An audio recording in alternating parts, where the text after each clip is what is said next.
ठीक है। तो how do organism reproduce, class 10th का ये अपना चैप्टर है और जिसमें लेक्चर हम लोग आज 4th करने वाले हैं, जिसमें हम लोग बात करने वाले हैं tissue culture and sexual reproduction और सेक्सुअल रिप्रोडक्शन इन प्लांट सबसे पहले देखेंगे। तो आज तो हम लोग सिग्निफिकेंस ऑफ सेक्सुअल रिप्रोडक्शन ही देख पाएंगे क्योंकि टिश्यू कल्चर में भी टाइम लगेगा। तो first of all tissue culture से सवाल आने की प्रोबेबिलिटी ज्यादा है, जो सवाल अच्छे आएंगे, इसलिए हम एक बार और रिकैप करते हुए इसको हम पूरा करते हैं। तो सबसे पहले मैं हेडिंग डाल देता हूं और तुम भी डालो अपने कॉपी और पेन से। टिश्यू कल्चर, टिश्यू कल्चर है, इसको हम लेबोरेटरी के अंदर काम करना कहते हैं। लेबोरेटरी कल्चर भी बोला करते हैं टिश्यू कल्चर को, लेबोरेटरी कल्चर भी हम इसको बोलते हैं।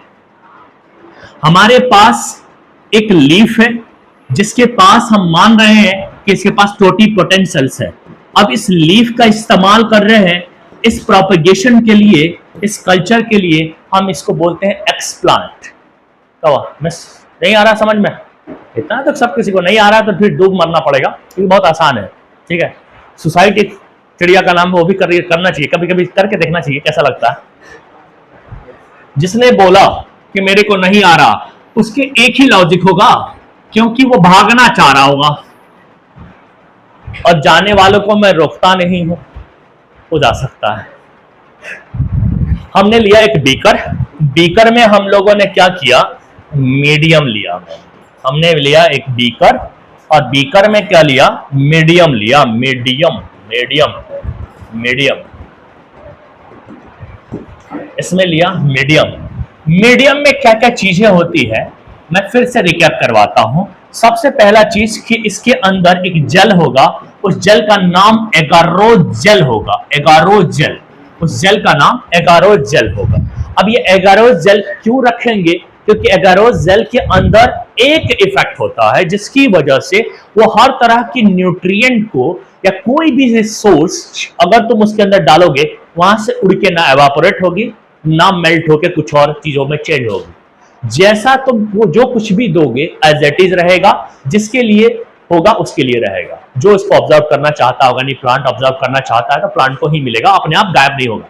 अगर ऐसे तुम नाइट्रोजन फास्फोरस को रखोगे ना तो अपने आप उड़ जाएगा। नाइट्रोजन गैस बन के उड़ सकता है, फास्फोरस भी अपने फॉर्म में बन के उड़ सकता है, खत्म हो सकता है। और से कोई भी न्यूट्रिएंट को अगर तुम कैल्शियम वल्शियम रख रहे हो तो उसको डिस्ट्रॉय हो सकता है, बर्बाद हो सकता है।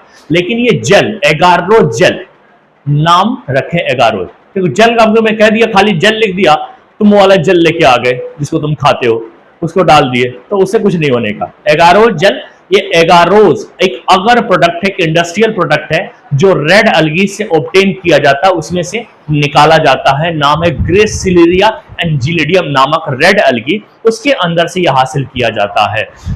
नाम एगारोजेल है। वो हर लेबोरेटरी में स्लाइड के ऊपर हम इसको लगा देते हैं। अगर कोई भी चीज हम उसके अंदर रखना चाहते हैं, कोई माइक्रोब्स को ग्रो भी करना चाहते हैं ना, तो भी हम स्लाइड पे हम क्या करेंगे, स्लाइड पे ऐसे लगा देते हैं, स्लाइड में हल्का सा जेल लगा के ऐसे पोट के, उसके बाद हम बैक्टीरिया बैक्टीरिया रखते हैं। अभी तुमने वो काम नहीं किया हो ना, बैक्टीरिया बैक्टीरिया का कल्चर नहीं किया होगा, लेकिन जब करना पैथोलॉजी वगैरह में कल्चर करोगे ना तो वहां पे तुम्हें एगारोजेल मिला हुआ मिलेगा, या तुमको बता दिया जाएगा देखो यहाँ एगारोजेल है, उसमें डुबो लो, डुबो लोगे और फिर उसके बाद तुम कल्चर करोगे तो मैं मिलेगा। एगारोजेल ले लिया, अब तुम क्या करोगे, उसके अंदर अपना न्यूट्रिएंट रखोगे।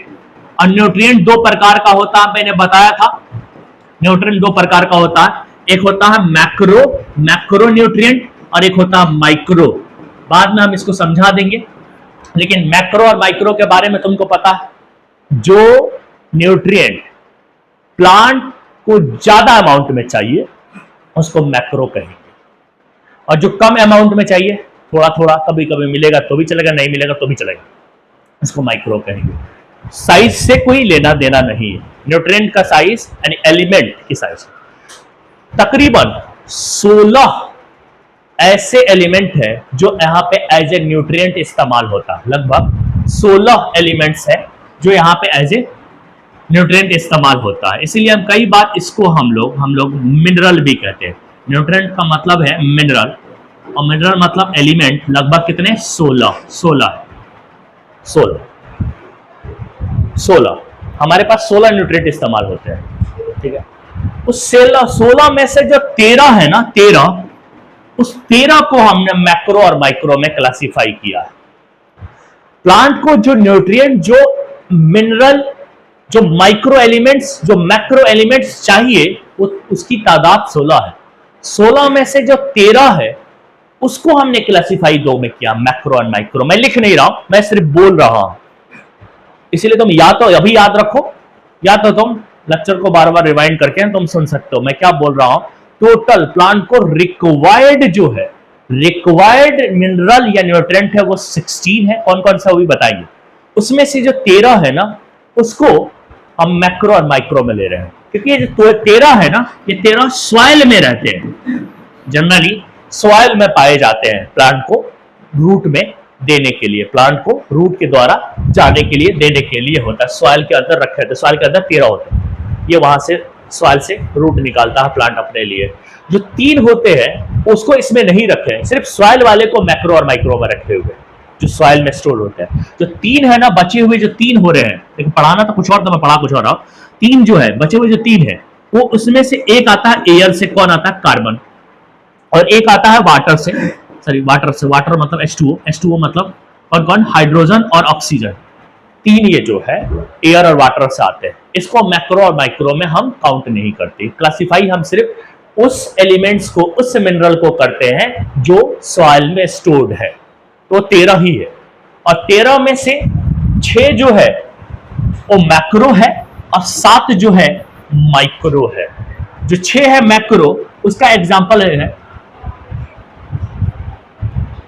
काश नहीं किया होता, ना के मुझे, ऐसे याद रख लो, काश ना के मुझे पापा याद रख लो, जो भी है याद रख सकते हो। काश मतलब कैल्शियम, सल्फर, ना के मुझे नाइट्रोजन, ठीक है, पोटेशियम, मैग्नीशियम, फास्फोरस। काश ना के मुझे पापा, क्या पता नहीं क्या कहना चाह रहा था, अधूरी बात है, कभी कभी होता है, इशारों में बात हो जाती है। उसके अलावा जो आ रहा है लगभग 7 में कौन, एक आएगा मैंगनीज, मैग्नीशियम इसमें, मैंगनीज इसमें आएगा, बोरोन इसमें आएगा, क्लोरीन इसमें आएगा, जिंक इसमें आएगा, आयरन इसमें आएगा, ठीक है। ZnCl दिए क्या, 2 2 4 1 5, अभी 2 बचे हुए। मोलिब्डेनम, मोलिब्डेनम आएंगे इसमें, कैल्शियम तो इधर आ गया। आई थिंक ना यहाँ पे ये मैं चेक करना पड़ेगा, कॉपर होता है, कोबाल्ट होता है, आई थिंक, मुझे अभी ध्यान नहीं आ रहा। आई थिंक कॉपर या कोबाल्ट, कॉपर नहीं होता यार, कॉपर प्लांट को नहीं चाहिए, कोबाल्ट हो सकता है, कॉपर प्लांट को नहीं चाहिए। कॉपर क्या, उसे थोड़ी ना रिंग बनाना है, कॉपर, कोबाल्ट हो सकता है। सल्फर, फास्फोरस तो इधर है, मैग्नीशियम इधर है, पोटेशियम इधर है, नाइट्रोजन इधर है, manganese, molybdenum, boron, carbon, zinc, iron, ठीक है, कोबाल्ट। 7 हो गए, ये लो, ये न्यूट्रिएंट था। उसके अलावा अमीनो एसिड भी होता है इस एगारो जल में, इस मीडियम के अंदर। इसके अलावा यहां पे अमीनो एसिड भी रहेगा, अमीनो एसिड भी रहेगा यहां पे, और इनऑर्गेनिक कुछ फॉस्फेट भी रहेगा,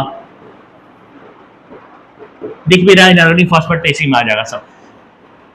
इनऑर्गेनिक फॉस्फेट फॉस्फेट इसी में है ना, जब हटा दो, इसकी बात हम नहीं करते हैं। अमीनो एसिड की बात कर लिया हमने।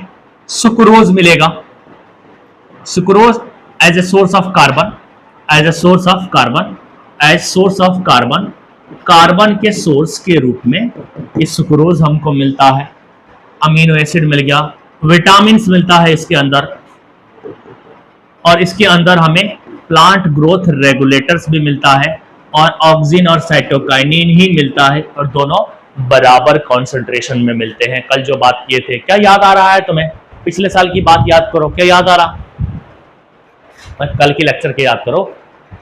ये सारी चीज मीडियम के अंदर डालते हो, बहुत बड़ा लिस्ट है, वैसे लिस्ट जैसे लड़कियां रखती है अपने पास, एक लड़के के प्रति कैसा होना चाहिए, लंबा होना चाहिए, डार्क होना चाहिए, हैंडसम होना चाहिए, आंखें ऐसी होनी चाहिए, 1 लाख कम से कम सैलरी होनी चाहिए, जो भी है पॉकेट खर्च होनी चाहिए, और क्या है बहुत सारे और रिक्वायरमेंट होते हैं, बहुत से मुझे मालूम नहीं है, मैं बहुत सारे रिक्वायरमेंट होते हैं। अब लड़का का रिक्वायरमेंट पूछते हैं वैसा वाला, लड़की होनी चाहिए और जिंदा होनी चाहिए ठीक है, बस खत्म होनी चाहिए।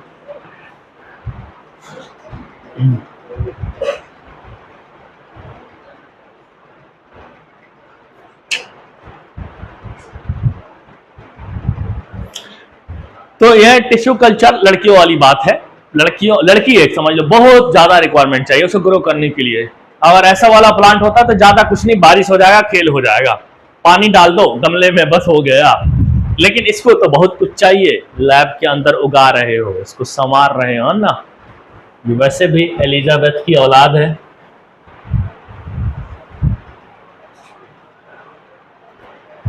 अब तुम डाल दो पत्ता इसमें, डाल दो, डाल दिए तुमने, डाल दिया। डालने के बाद ये सारी चीज उसके अंदर के जो परमानेंट सेल्स थे ना, उन्हें उन्हें डी डिफरेंशिएट कर दिया। प्रोसेस क्या हुआ यहाँ पे, डी डिफरेंशिएशन वाली प्रोसेस हुआ। डिफरेंशिएशन से कोई भी है ना, meristematic tissue basically permanent tissue में चेंज होता है। जो सेल्स इमेच्योर होता है, वो मैच्योर होता है, तो उस प्रोसेस को डिफरेंशिएशन कहते हैं। यहां उल्टा करना है हमें, एक परमानेंट सेल वाले ग्रुप को वापस से डिवाइडिंग स्टेट में लेके आना है। तो इस प्रोसेस को हम लोग क्या बोलेंगे, डी डिफरेंशिएशन बोलेंगे। इस प्रोसेस को हम डी डिफरेंशिएशन बोलेंगे। जहां पे होकर ये सारी चीज, ये सारे कंस्टिट्यूएंट जो इस बीकर में हम लोग रख रहे हैं, इसकी वजह से लीफ जो एक परमानेंट टिश्यू से बना हुआ ऑर्गन है, वो अगेन अपने डिवाइडिंग स्टेट में आएगा, अपना परमानेंट शेप और साइज को खो के एक डिवाइडिंग स्टेट में आएगा, वो इन सब चीजों की वजह से। इसीलिए सब कुछ ये रखे थे। और मेन चीज ये है ऑक्सिन और साइटोकाइनिन, जिसका कॉन्सेंट्रेशन इक्वल होना डी डिफरेंशिएशन के लिए सबसे ज्यादा जरूरी है। तो यहां पे अब तुम इसी बीकर के अंदर तुम क्या देख रहे हो, इसी बीकर के अंदर तुम क्या देखोगे कि इसके अंदर ऐसे मास ऑफ अनडिफरेंशिएटेड सेल्स बनेंगे। Mass of undifferentiated cell, that is called callus. Callus क्या है, mass of undifferentiated cells, mass of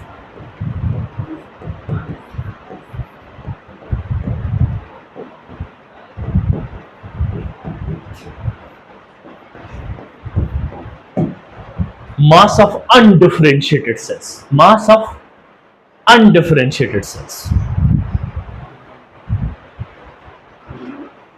अरे पूछ लो, हमसे भी पूछ लो, आपस में बात मत क्या करो। देखो ज्यादा हम तुम्हारे चक्कर में नहीं रहेंगे, कर क्या रहे हो क्लास में, जो करोगे उसका भुगतान होगा। हाँ बोलो क्या हो जाए, माइक्रो में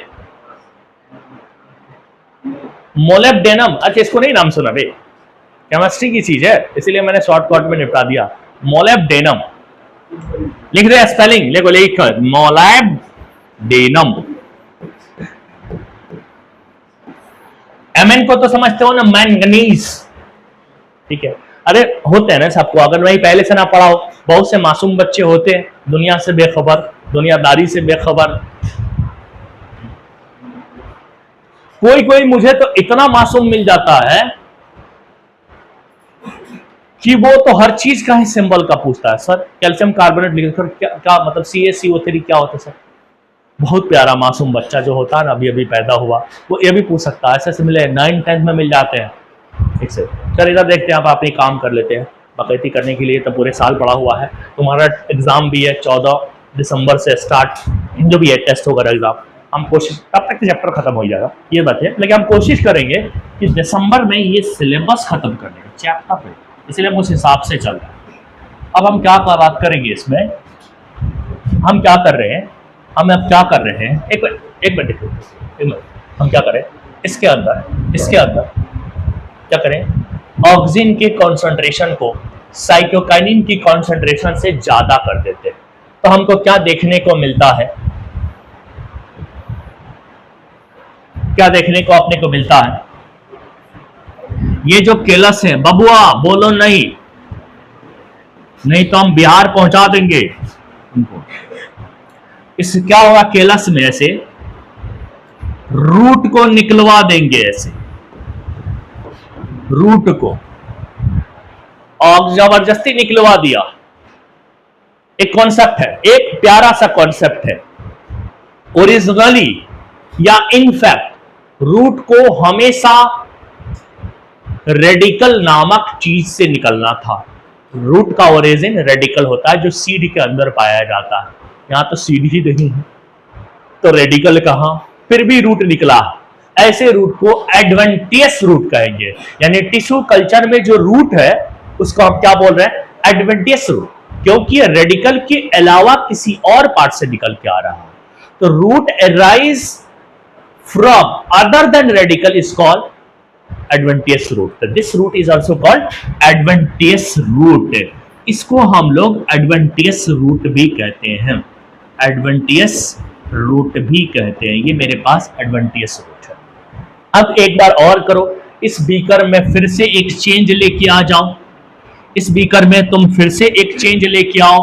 तुम क्या करो, इस बार साइटोकाइनिन के कॉन्सेंट्रेशन को ऑक्सिन के कॉन्सेंट्रेशन से बढ़ा दो। तुम क्या देखोगे इस बीकर के अंदर, इस बीकर के अंदर तुम क्या देखोगे, यहां पे है आपका ये केलस, केलस के यहां पे नीचे की तरफ जो है वो है रूट, और तुमने इस बार साइटोकाइनिन को बढ़ाया है तो इसमें निकल के आ गया है तुम्हारा प्यारा सा शूट जिसमें लीफ है, जिसमें लीफ है। लीफ वाली चीज को तुम क्या बोलते हो, शूट बोलते हो। अब इसको तो तुम बोलोगे शूट। अब इस शूट ओरिजिनली नेचुरली सीड को कहां से, शूट को कहां से निकलना था, प्लीम्यूल से, जो भी सीड में पाया जाता है। जनरली कॉन्सेप्ट ये है कि ये मेरे पास एक ये सीड है जो किडनी की तरह होता है, इस तरह से इसके अंदर दो तरीके का पोर्शन निकलेगा, अंदर ही होता है एम्ब्रियो में। एक को मैं रेडिकल बना लेता हूं, एक को मैं प्लेम्यूल बना लेता हूं। ये है रेडिकल, ब्लैक वाला रेडिकल है, ब्लैक वाला रेडिकल है। जनरली या हमेशा यही होता है कि इस रेडिकल से रूट डेवलप होता है और ऊपर वाला प्लेम्यूल है उससे शूट डेवलप होता है। लेकिन यहां तो सीड ही नहीं है ना, तो नो रेडिकल नो प्लेम्यूल्स, फिर भी रूट निकल रहा है, फिर भी शूट निकल रहा है। तो ऐसे रूट, ऐसे शूट को एडवेंटियस वर्ड का नाम देते हैं, तो एडवेंटियस शूट कहलाएगा। ये एडवेंटियस शूट कहलाएगा, एडवेंटियस शूट कहलाएगा, एडवेंटियस शूट कहलाएगा। ओके, हो गया, तुम्हारा प्लांट निकल आया, पूरा प्लांट तैयार हो गया। इस प्लांट को अब इस बार क्या बोलोगे, इस प्लांट को नाम दे दोगे, क्या नाम दोगे, क्या नाम दोगे, ना अभी तो हम जानते नहीं इसका नाम क्या, नाम कैसे देना। ये प्लांट क्या अपने माता पिता माने जिस प्लांट का लीफ लिए थे एग्जैक्ट वैसा होगा कि नहीं होगा, बिल्कुल होगा, क्योंकि यहां पे वेरिएशन आने का एक ही कॉन्सेप्ट है। मैंने एकदम स्टार्टिंग में चैप्टर बनाया, जब दो तरह के गैमेट आपस में फ्यूज होंगे ना तभी वेरिएशन आ सकता है। उसके अलावा जितने भी प्रोसेस है रिप्रोडक्शन का, उससे ऑफ स्प्रिंग बिल्कुल आइडेंटिकल टू पैरेंट आएगा, बिल्कुल 100% रिजेंबल करेगा अपने पिता को, अपने माता से, माता तो होता ही नहीं, जो भी पेरेंट्स है उनको बिल्कुल पैरेंट को रिजेंबल करेगा। ये 100% ये सेम होगा अपने पैरेंट प्लांट से। तो इस प्लांट का नाम होगा सोमाकोलोन्स। तो ये जो हमारे पास ये प्लांट प्रोड्यूस हुआ इसका नाम होगा सोमाकोलोन। द वर्ड सोमाकोलोन्स, ये देखो नानी दादी वाली बात आपस में मत क्या करो। देखिए सास ननद की जो भी बात है शादी हो जाएगी उसके बाद बात करना। अभी क्लास में जो मैं बोल रहा हूं सुनो, और वैसे भी तो तुम लोग पैदा किए थे तुम्हारे मम्मी पापा ने लड़का, सास ननद का फ्यूचर तो लड़कियों में आता है। नाम चेंज कर लो अपना अपना, उसमें लास्ट में ए लगा लो। वैसे किसी का नाम रिजवान होगा मान लिया तो ए लगा लो, रिजवाना कर लो, ताकि बाद में बुरा नहीं लगेगा माँ बाप को। होता है ना, जैसे कि हम किसी को 10 रुपए दिए हैं, वो कहेगा नहीं नहीं आपने 9 ही रुपए दिया, मानना पड़ जाता है। उसी तरह माँ बाप ने रखा था रिजवान, तुम्हें नहीं आपने रिजवाना नाम रखा था, मान लेंगे, एक ही वर्ड का तो है। कोई बात नहीं, रिजवाना ठीक है, आज से बुरका उरका साड़ी वोड़ी पहनना जो भी है शुरू कर दे। लिपस्टिक क्वालिटी है, बहुत अच्छे आ रहा है, तुम सच मार लेना। और मैन्योर टेन्योर कैन्योर जो भी करवाना है मेरे से कर लेना, मेरा एक दोस्त है, ठीक है, मैं वहां पे भेज दूंगा, कमीशन वमीशन भी मिल जाएगा मेरे को।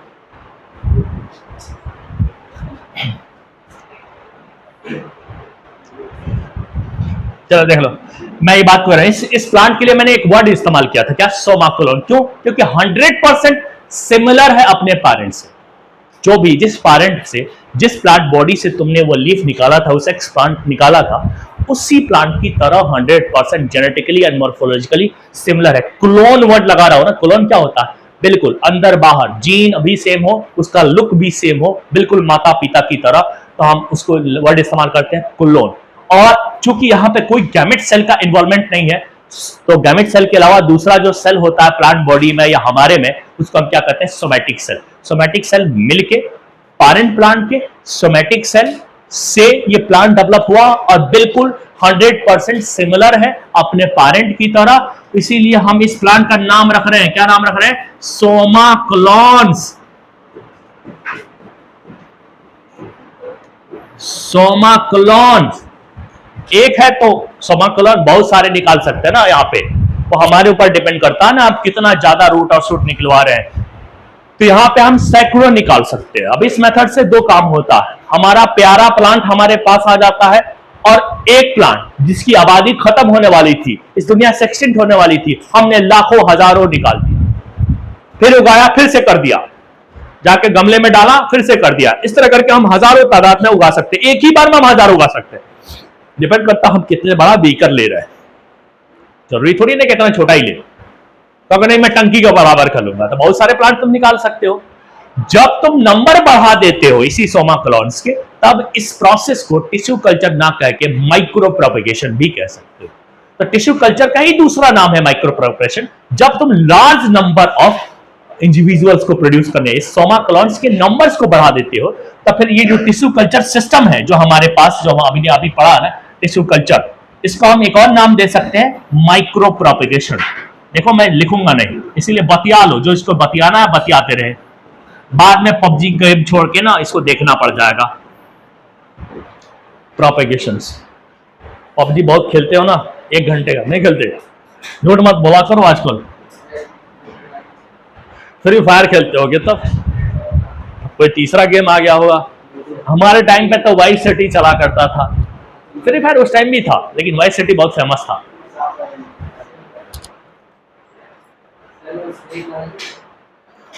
नहीं वो ज्यादा पुराना हो गया, अरे उतना भी पुराना मतलब मेरे को वाइस सिटी चलता था। स्नैक वाला तो ये तो मोबाइल में आता ही था 2005 उसके बाद, पता नहीं 5 में मोबाइल, कब मोबाइल आया था?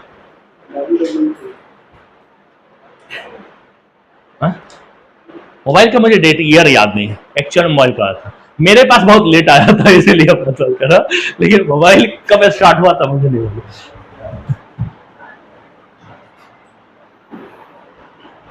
देखो 10th में मेरे पास भी मोबाइल नहीं था, लेकिन वो वक्त ऐसा था, उस वक्त नहीं होता था, क्या करें, गरीबी थी। गरीबी नहीं, कोई मोबाइल मतलब बहुत बुरी चीज, ठीक है, बहुत तक, इसलिए कोई देता नहीं। चलो माइक्रो प्रोपेगेशन क्यों कह रहे हैं? क्योंकि नंबर ऑफ इंडिविजुअल हम ज्यादा बना रहे हैं माइक्रो प्रोपेगेशन।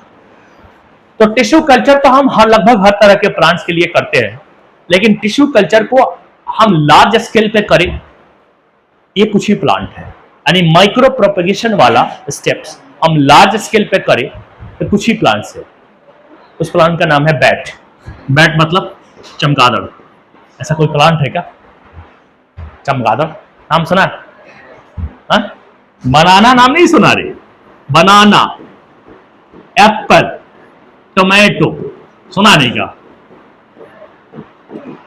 माइक्रो प्रोपेगेशन के लिए सबसे ज्यादा इस्तेमाल होने वाले प्लांट किसका? ये सवाल आता है। अब यहां से पूछता है सोमाक्लोन किसको कहते हैं, तुमसे पूछेगा एक्स प्लांट किसको कहते हैं, तुमसे पूछेगा माइक्रो प्रोपेगेशन किसको कहते हैं। Commonly micro propagation commonly found in this bat, ये तुम याद रखोगे।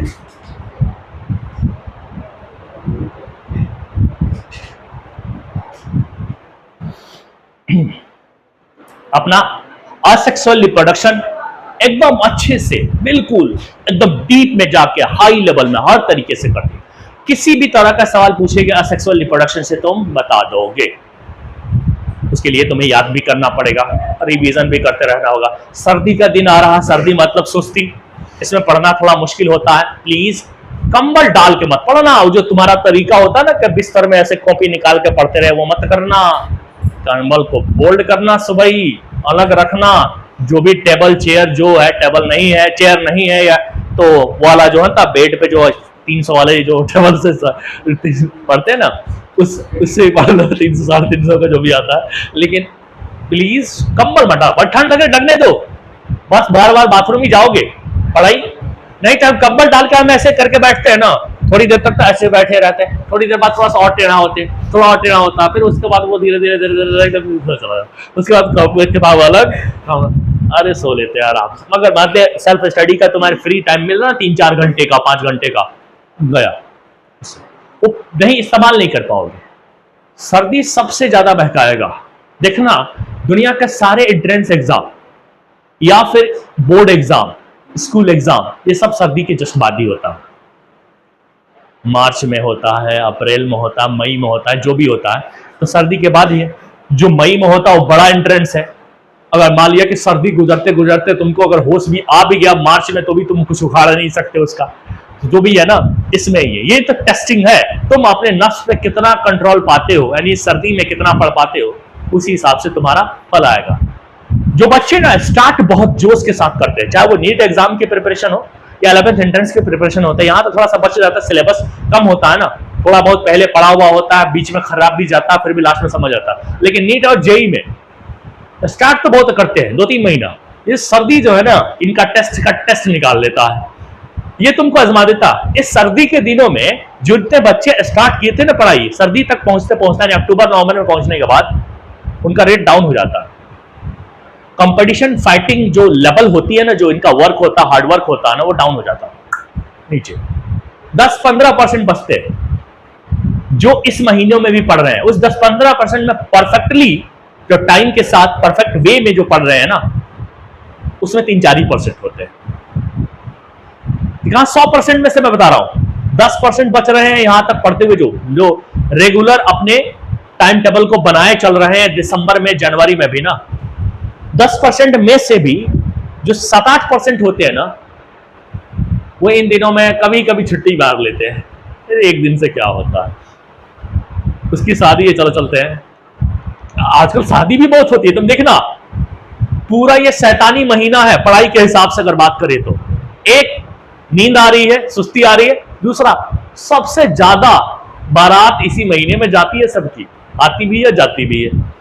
फूफी की बेटी की भी आती है, फूफा के बेटे को भी जाता है, जो भी आता है या जाता है। मतलब सबसे ज्यादा दावत यही मिलता। अभी ना हम लोग तो बाहर के हैं, फिर भी ना अपने पास दावत कार्ड और भरा पड़ा रहा था। अभी अगर स्टार्ट है, आज से नहीं जा रहा, मैं आज नहीं जाऊंगा। आज से लेकर 23 तारीख तक लगातार ही है, मतलब 15, 16, 17, 18 इस तरह करके लगातार ही। एक आध में देखते हैं, ठीक है, हम जाने सकते। अगर तुम्हारे पास आ भी जाए ना, मन भी करे तो दिल निकाल के अलग रख देना, एकदम अलग, ये दिल को निकाल के अलग कर देना अगर तुम्हारा मन कर रहा है किसी के शादी में जाने के लिए। क्योंकि इस उम्र में अगर तुम इस स्टेज पर किसी की शादी में गए, जिंदगी भर तुम्हारी शादी नहीं होगी, अगर हो भी गई ढंग से नहीं होगी, ठीक है, मतलब अच्छी लड़की से नहीं होगी। एक तो सबसे पहला तो ये काम है, किसी के चाचा नहीं होने चाहिए इस बात, किसी की मामू नहीं होनी चाहिए, किसी की भैया नहीं होना चाहिए। हर वो इंसान जो तुमको किसी दावत पे बुला रहा है, पार्टी पे बुला रहा है, जो कर रहा है, वो सब तुम्हारा दोस्त नहीं, रिश्तेदार नहीं, दुश्मन है। अभी उसको मान के रहो कि दुश्मन है। इस महीने में सबसे ज्यादा नफ्स पे कंट्रोल, जिन लोगों ने नफ्स कंट्रोल देखना, वो बोर्ड में टॉप करेंगे, और टॉप स्कोरर की तरह। टॉप का मतलब फर्स्ट रैंक ही नहीं होता, हर 90% लाने वाला बच्चा टॉपर होता आज के टाइम के हिसाब से। अगर तुम हमारे टाइम पे जाते तो 75% लाने वाला भी टॉपर होता था, लेकिन 75 से लेकर 90 के बीच में जो आया, अब जो है 90% अगर तुम लेके आ रहे हो ना, तभी टॉपर हो रहे हैं। मतलब 90% अगर लेके आना है, नफ्स को यहाँ कंट्रोल करना है। एंट्रेंस में रैंक फोड़ना है, पिछली बार कहते रहे सबका रैंक खराब रहा, तो मतलब रैंक फोड़ना है। इंटरनल हो टॉप 100 या टॉप 50 में आना, एक्सटर्नल हो सेलेक्ट हो जाओ, बहुत है, ठीक है। लेकिन अगर इंटरनल है तो सिलेक्शन तो हो ही जा रहा है, थोड़ा बहुत अगर पढ़ रहे हो तो थोड़ा बहुत तो ठीक ठाक पढ़ ही जाओ, लेकिन तुमसे क्या, तुम अपने लिए सोचे ही नहीं सिलेक्शन, तुम्हें क्या है टॉप 100 में कैसे लेके आए। अब टॉप 100 के लिए क्या स्कोर करना है, उसके हिसाब से एटलीस्ट 60 प्लस तो जाना पड़ेगा। 60 प्लस जाने के लिए तुम्हें क्या करना पड़ेगा, इसमें रिवीजन करते रहना पड़ेगा। ये 3-4 महीने सोना नहीं है। सबसे बड़ी हमारे और तुम्हारे से गलती क्या होती है, हम सबसे हुई है, ऐसे ही थोड़ी ना, मैंने भी टाइम बर्बाद किया है जो अभी तक फर्स्ट ईयर पूरा नहीं हुआ। क्यों, उसकी वजह क्या है, यही इतना सेशन, क्यों इतना सेशन बर्बाद क्यों किया, वही वाला सर्दी वाला खेल होता है। पढ़ते हम भी सही थे, सब कुछ एकदम सही एवरेज, सभी ताकत जो बाकी बच्चे करते हैं, कहते हैं इसमें तो हम बुरा देंगे, हम जानते हैं ना, पहुंचो ना अभी नवंबर दिसंबर में, नवंबर दिसंबर जनवरी फरवरी वो 4 महीने पढ़ लोगे तो ही तुम उड़ा देने की बात करो, वरना तुम कितना भी अच्छा पढ़े होगे ना, स्पेशली 11-12 के सिलेबस को, वो 4 महीने नहीं पढ़ोगे ना, तुम आ गए एकदम यहाँ जीरो, मतलब 400 से ज्यादा स्कोर नहीं कर सकते, 400-500 से ज्यादा स्कोर कर नहीं सकते नीट में। और नीट में से इस वक्त 650 से 1 नंबर भी कम लेके आ रहे हो, गए, खेल खत्म। तब देख लो कौन कौन है जो इस सर्दी में पढ़ रहा है, और पढ़ने का तरीका भी मैंने बता दिया। अगर उसके बाद भी सुस्ती आ रही है, कभी सर में होता है, चाय में आती है, तो एक तरीका बता रहा हूं, उसको अपना सकते हो, और अपनाओगे तो मैं बताऊंगा।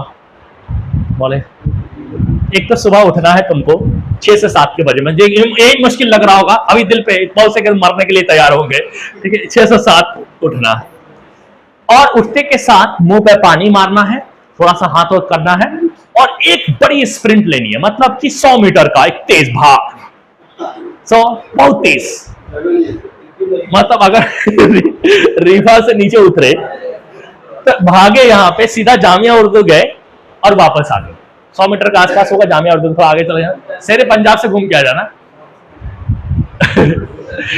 अब मैं सबकी बात नहीं कर रहा, मतलब जनरली अगर तुम दौड़ लोगे ना, 2 फायदा होगा, तुम्हारी बॉडी पूरी तरीके से खुल जाती है, उसके बाद तुम नहाने के लिए तैयार हो जाओ। चलो मत नहाओ, कोई बात नहीं, हाथ मुंह तो धो सकते हो, बाकी जो क्रियाक्रम है वो तो कर सकते हो, नाश्ता वास्ता करके आप बैठो। लेकिन अगर तुम बिस्तर से बिस्तर पे रह के पढ़ने की कोशिश करोगे तो बहुत इफेक्टिवली नहीं पढ़ाई हो सकती है, बहुत नहीं हो सकती। बहुत से लोग जो है इस आइडिया को अपना रहे हैं, वो भी तुम्हारे साथ कंपटीशन में है, ये भूलो नहीं, आज कंपटीशन का दौर है, परसेंटेज का नहीं, ठीक है। तो वो लोग भी है जो इस शहर में बहुत सारे हैं, मेरे सामने, मेरे नजरों के सामने जो ये काम कर रहे हैं, हमने कहीं देखा है, वही बात बता रहा हूं मैं। ऐसा नहीं कि हमारे टीचर ने चिपकाया है वही वाला डायलॉग इस्तेमाल कर रहे, नहीं, मैं प्रैक्टिकल लाइफ के मैं बता रहा हूं कि कुछ लोग ऐसा कर रहे हैं, और वो भी तुम्हारी उम्र के हैं, तो वो तुमसे आगे जाएंगे, और मुझे दिख भी रहा हो बहुत आगे, ऐसे बहुत सारे होंगे, मेरे नजर में 5-6 है, मैं अकेला 5-6 लोगों को देख रहा हूं, न जाने कितने होंगे, और वो भी इसी जगह के हैं, तो वो तुम्हारे कंपटीशन में आएंगे, तो तुम्हें भी उस कंपटीशन में आना है। अब तुम स्प्रिंट नहीं लेना चाहते, मत दौड़ो, कोई बात नहीं, लेकिन तुम्हें सुबह उठ के पढ़ना चाहिए, सुबह 7-8 बजे से ज्यादा देर तक मत सो, क्योंकि रात में तुम क्या पढ़ते होगे, 12 बजे तक या 2 बजे तक, 4 बजे तक, लीवर खराब हो जाएगा बे। पता चला डॉक्टर बने, एक तरफ से लीवर के पेशेंट भी बन गए, एक तरफ इलाज कर रहे हैं, खुद का लीवर का दवाई खा रहे हैं। ऐसा कुछ मत करो भाई, अभी बहुत लंबा समय है, ये ड्रॉपर और रॉपर में कर लेते हैं, चलता है। तो मैं तो बहुत सिखा दिया भाई। मैं एक बात भी बता देता हूं पढ़ाई की, वही पढ़ाई, टाइम खत्म नहीं हुआ, टाइम हमारे हाथ में, टाइम हम आए थे ले, ठीक है। एक बात पढ़ाई की, वो भी पढ़ाई की बात थी, वो भी सीखना बहुत जरूरी है, तो मैं उसे भी रिकॉल करवाना होता है कि करना क्या है। बहुत दिन से सो रहे हो ना, पता चल जाता है ना, तुमको लगता है कि तुम पढ़ रहे हो, लेकिन हमको लगता है कि नहीं, दुनिया आगे है तुमसे, कुछ दुनिया, मैं नहीं कह रहा हूं, अब तुम मिलाने लगोगे तो हमेशा उसको मिलाने लगोगे जिसका एंट्रेंस में क्वालिफिकेशन नहीं, तो उससे मत मिलाया करो। तुम इंटरनल हो ना, तो तुम्हारे स्कूल में, तुम्हारे बैच में स्टूडेंट होंगे ना तुमसे अच्छे, उनसे कंपेयर करो, और फिर तुम्हारे स्कूल नहीं दूसरे स्कूल भी है, तो तुम अपने आप को टॉप की तरफ लेके जाओ। ऐसा स्ट्रेटजी बनाओ कि यही उम्र है, जैसा चाहो वैसा बना सकते हो, कुत्ता बनाना चाहते हो कुत्ता बनाओगे, गधा बनाना चाहते हो खुद को गधा बना लोगे, जैसा चाहो वैसा। चलो देखो, यहाँ पे हम बात करने वाले हैं सेक्सुअल रिप्रोडक्शन की, क्योंकि क्या बात करने वाले हैं, इतने कम समय में नहीं, 2 मिनट में हो जाएगा भाई, ये पूरी नहीं बात तो हो जाएगी, सेक्सुअल रिप्रोडक्शन। एक ऐसा रिप्रोडक्शन जहां पे गैमेट का क्या होने वाला है, फ्यूजन, जहां गैमेट मिलने वाले हैं, two different type of gamete fuse होने वाले हैं, मतलब फर्टिलाइजेशन होने वाला है, उस वाले रिप्रोडक्शन को तुम क्या बोलते हो, सेक्सुअल रिप्रोडक्शन करते हो। सेक्सुअल रिप्रोडक्शन कहते हैं उसको, जहां पे क्या है कि फ्यूजन, यहां पे fusion of two different types of gametes, दो तरह के गैमेट्स के लिए, two different type of gametes के लिए ये हुआ है sexual reproductions, fusion of two different type of gametes, उसके लिए सेक्सुअल रिप्रोडक्शन हो रहा है। अगर ये गैमेट्स का फ्यूजन हो रहा, मतलब यहाँ पे क्या हो रहा है, फर्टिलाइजेशन हो रहा है। अगर फर्टिलाइजेशन हो रहा है तो रिजल्ट में क्या मिलेगा, जाइगोट का फॉर्मेशन होगा। फर्टिलाइजेशन के बाद क्या होगा, जाइगोट का फॉर्मेशन होगा, और जाइगोट के फॉर्मेशन होगा तो फिर और क्या होगा, एम्ब्रियो का फॉर्मेशन होगा, और बाकी सारे प्रोसेस होंगे। तो यहाँ पे ये सब होने वाला है। तो रिप्रोडक्शन का ये मीनिंग मैंने बता दिया, जहां पे दो अलग अलग तरीके का जेनेटिकली डिफरेंट, वो गैमेट्स कैसे हैं, जेनेटिकली डिफरेंट है, तो जीन अलग अलग होने वाले हैं। अगर तो मैं बात करूं कि व्हाट इज द सिग्निफिकेंस, यहां से तुम्हें सब समझ में आ रहा कि मुझे क्या बात करना चाहिए, वही मैं बात करने वाला हूं कि सिग्निफिकेंस ऑफ सेक्सुअल रिप्रोडक्शन क्या है, क्यों सेक्सुअल रिप्रोडक्शन हुआ। एसेक्सुअल से काम तो चल ही रहा था, उससे भी तो इंडिविजुअल आ रहे थे, एक नहीं हजारों आ रहे थे, तो फिर हम लेके क्यों आए सेक्सुअल रिप्रोडक्शन की, जरूरी क्यों है sexual reproduction, what is the significance of sexual reproduction, मतलब क्यों लेके आए इसको। क्योंकि बड़े साइज के ऑर्गेनिज्म को अच्छे से एकदम फिट तरीके से लंबे समय तक जिंदा रखने के लिए वेरिएशन जरूरी है। जितना ज्यादा अलग होगा बच्चा अपने माँ बाप से, उतना ज्यादा फिजिकली और मेंटली हेल्दी होने का चांस है। लोग खुश होते हैं, मेरा बेटा बिल्कुल मेरी तरह दिख रहा है, खुश होने वाली बात नहीं है भाई। जेनेटिकली डिसिमिलर उसकी फिटनेस को बढ़ाती है, तो यहां पे हमें वेरिएशन नहीं चाहिए, क्योंकि बड़े साइज के ऑर्गेनिज्म को ज्यादा दिनों तक फिट रखना, एक तो बड़े साइज के ऑर्गेनिज्म को फिट रखना और लंबे समय तक फिट रखने के लिए वेरिएशन की जरूरत होती है, इसीलिए लेके आए। यानी हमारा सिग्निफिकेंस क्या था सेक्सुअल रिप्रोडक्शन का, वेरिएशन था। क्यों भाई, क्योंकि वेरिएशन से रिप्रोडक्टिव फिटनेस आती है, सर्वाइवल फिटनेस आती है, क्योंकि रिप्रोडक्शन से क्या आता है, cos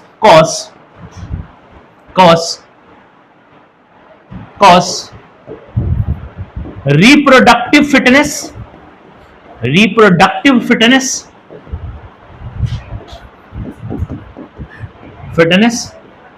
and survival fitness.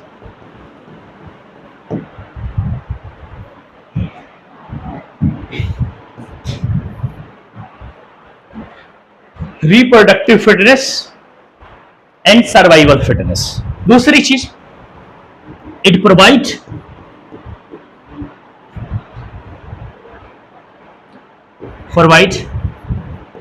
विग्योर and vitality in individuals, जैसे तुम हो या मैं हूं, हमारे अंदर विग्योर एंड वाइटिलिटी, विग्योर का मतलब स्ट्रेंथ, ताकत, बल, शारीरिक बल और जीवन शक्ति किसी इंडिविजुअल के अंदर आती है, तो उसकी वजह क्या है, वेरिएशन की वजह से जेनेटिक चेंजेस भी आती है। जेनेटिक वेरिएशन का मतलब क्या है, दो अलग अलग तरीके का जीन, उसकी वजह से लगातार एक कंटिन्यूअस मैनर में अगर वेरिएशन हो रही है, यानी कि जेनेटिक चेंज हो रही है, तो क्या होगा, चेंज होते होते क्या होगा, दूसरी स्पीसीज डेवलप हो जाएगी, दूसरी स्पीसीज डेवलप हो सकती है, और एक स्पीसीज से दूसरा स्पीसीज को आने को हम लोग क्या बोलते हैं, एवोल्यूशन बोलते हैं। यानी वेरिएशन की वजह से कहीं ना कहीं एवोल्यूशन हो जाता है। तो वेरिएशन से जेनेटिक चेंजेस आता है, और जेनेटिक चेंजेस जो होता है, एक चेंजेस अगर ग्रेजुअल और कंटिन्यूअस मैनर में रहेगा, genetic changes gradual and continuous manner में रहेगा, तो इसी वजह से क्या होगा, एवोल्यूशन हो जाएगा, लीड्स एवोल्यूशंस। आगे हम अगले हफ्ते में बात करेंगे। हाँ, जितने हैं ना इस सेक्सुअल रिप्रोडक्शन से रिलेटेड जितने भी बातें हैं थोड़ी थोड़ी मोटे मोटे, वो थोड़ा सा एक बार देख लेना। मैं ऐसे क्वेश्चन था सेक्सुअल रिप्रोडक्शन तक आए हैं टेस्ट में, कोई दिक्कत नहीं है, ठीक है। तो पढ़ाई करते रहे और टेस्ट अच्छा जाना चाहिए, सबके जो है 20 प्लस में जाना चाहिए, और 20 प्लस में जिसका नहीं जाएगा वो सुसाइड नहीं करे, मेरे से बात करे बाद में।